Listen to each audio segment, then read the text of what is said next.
ये मानव की देह हमें मिली है, मानव का शरीर हमें मिला है।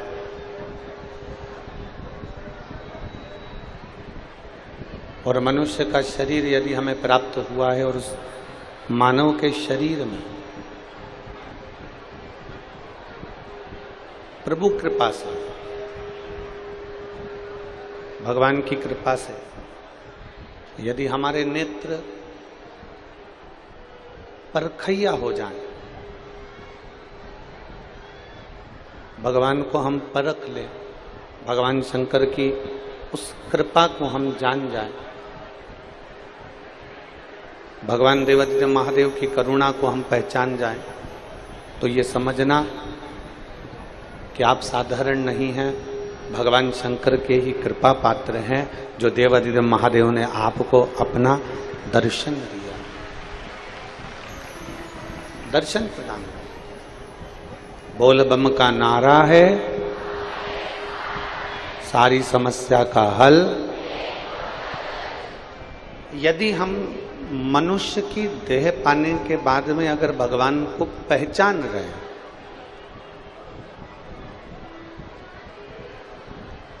भगवान शंकर को जानने का प्रयास कर रहे हैं, तो ये मानकर चलें कि ये शिव की कृपा ही है, शंकर की उदारता है।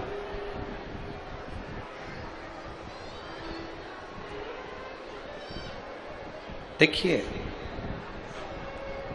यहां मेरी इतनी सारी जीजियां बैठी हुई हैं, इतने सारे जीजा बैठे हैं।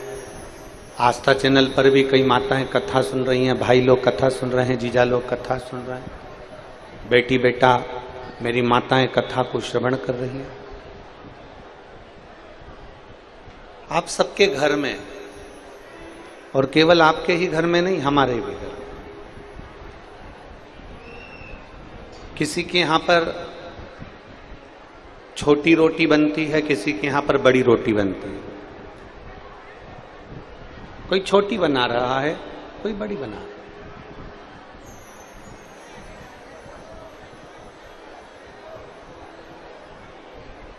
किसी के यहां छोटी बन रही है, किसी के यहां बड़ी बन रही है। किसी के यहां कोई पहनने वाले कपड़े छोटे हो जाते हैं, कोई कपड़े बड़े हो जाते हैं। किसी का मकान बड़ा हो जाता है, किसी का मकान छोटा हो जाता है। कोई बड़ी गाड़ी हो जाती है, कोई छोटी गाड़ी हो जाती है। रोटी छोटी और बड़ी हो सकती है, और ये हमने अंदाजा भी लगाया। हम जहाँ भी अभी इससे पहले कुरूद में थे, और फिर उससे पहले हम लोग परतवाड़ा थे, तो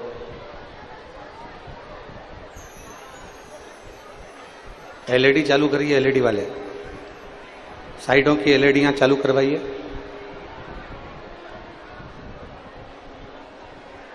तो कोई रोटी छोटी है, कोई रोटी बड़ी है, कोई घर छोटा है, कोई घर बड़ा है, कोई कपड़ा छोटा है, कोई कपड़ा बड़ा है, कोई गाड़ी छोटी है, कोई गाड़ी बड़ी है, कोई जमीन, कोई खेत, किसी के पास छोटा है, किसी के पास बड़ा है। ये छोटा और बड़ा का जो क्रम है, ये केवल आप और हमारे बीच में होता है। ये छोटे और बड़े का जो खेल है, ये हमारे और आपके बीच का है।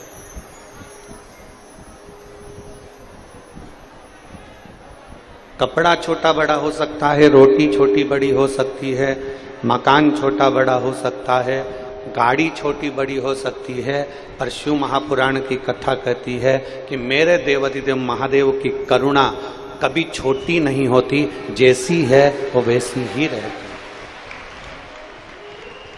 उसकी करुणा, उसकी दया, उसका वात्सल्य जैसा एक के लिए है, वैसा सबके लिए। जैसे मां,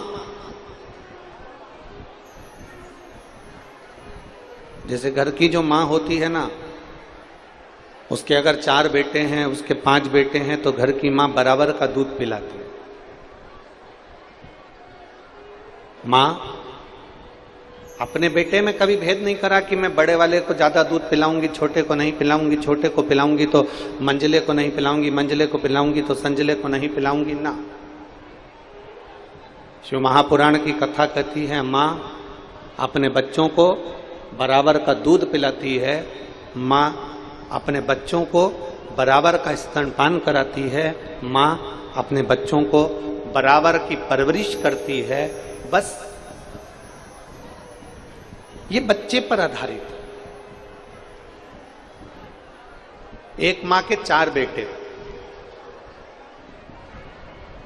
थोड़ा ध्यान देना कथा की ओर। मात्र 2.5 घंटे की कथा आपको मिलती है, उस पर बहुत ध्यान दो, बहुत। एक मां के 4 बेटे और माता के चारों बेटे को मां पढ़ा भी रही है, भोजन भी करा रही है, उनको अच्छे से रख भी रही है, उनको श्रेष्ठता में रखने का प्रयास भी कर। अब मां ने एक बेटे को स्कूल में डाला, दूसरे बेटे को स्कूल में डाला, तीसरे बेटे को स्कूल में डाला, चौथे बेटे को स्कूल में डाला। मां का काम क्या है? उसने स्कूल में उसको दाखिला दिला दिया, स्कूल में उसने एडमिशन करा दिया।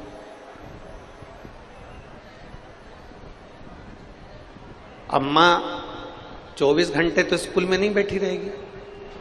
बोलो मेरी जीजियों, सही है कि गलत है? बोलो, जम के बोलो जरा। आप में से कितनी माताएं जो 24 घंटे स्कूल में बैठी रहे बच्चे के? कोई बैठ सकता है? नहीं। मां का काम है, मां ने बच्चे को स्कूल में एडमिशन दिला दिया। मां का काम है, मां ने बच्चे को स्कूल में दाखिला दिला दिया। अब बच्चे का काम है कि वो कितना ग्रहण करता है, कितना लेता है और कितना उस पर चलता है। 4 बेटे, चारों की बुद्धि अलग है, 4 बेटे, चारों के विचार अलग हैं, 4 बेटे, चारों का क्रम अलग है। अब उसके ऊपर आधारित है कि वो किस तरह से उस विद्या को ग्रहण करता है। अब उसके ऊपर आधारित है वो क्या ग्रहण कर रहा है, कितना ले रहा है और कितना अपनी जिंदगी में उतार रहा है। और 4 बेटों में से कोई बेटा तो डॉक्टर बन जाता है, कोई बेटा इंजीनियर बन जाता है, कोई बेटा किसान बन जाता है, कोई बेटा दुकान खोल लेता है। कारण वो कितना ग्रहण करा है, उसने कितना लिया है, ये उसके ऊपर आधारित होता है, उसके ऊपर। उसी तरह रोटी छोटी हो सकती है, बड़ी हो सकती है, कपड़ा छोटा हो सकता है, कपड़ा बड़ा हो सकता है, गाड़ी छोटी हो सकती है, गाड़ी बड़ी हो सकती है, बंगला छोटा बड़ा हो सकता है, पर मेरे भोलेनाथ एक बराबर की करुणा, एक बराबर की दया मेरे भोलेनाथ संपूर्ण पृथ्वीवासियों पर बनाकर रखते हैं। संपूर्ण पृथ्वीवासी, सब पर मेरे प्रभु की कृपा एक जैसी, सब। यहां कोई छोटा नहीं, कोई बड़ा नहीं, यहां सबके प्रति समभाव मेरे देवाधिदेव महादेव